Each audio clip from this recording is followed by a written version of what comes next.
அப்ப நீங்க புதுவிதமா ஜாக்கெட் தப்பீங்களா? ஆமா, நீங்க எல்லாம் ஜாக்கெட் கொக்கி தானே வச்சிருக்கீங்க, நான் ஜிப்பே வச்சு தப்பேன். கலட்டுறதுக்கு சிரமமே இருக்காது. எனக்கு ஜன்னல் வச்சு தைச்சு தருவீங்களா? ஜன்னல் என்ன, பெரிய கதவே வச்சு தச்சு கொடுப்பேன். காத்தோட்டமா இருக்கும். இப்படி உட்காருமா.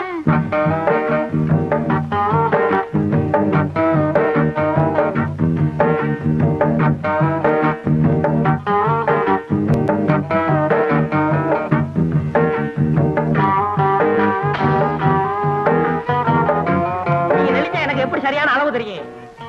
சரியா இருங்க.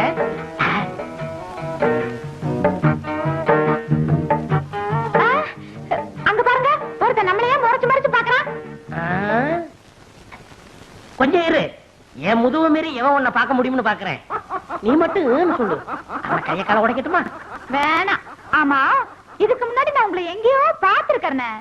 பண்ணையார் பழனியாண்டி செருவு மகன்.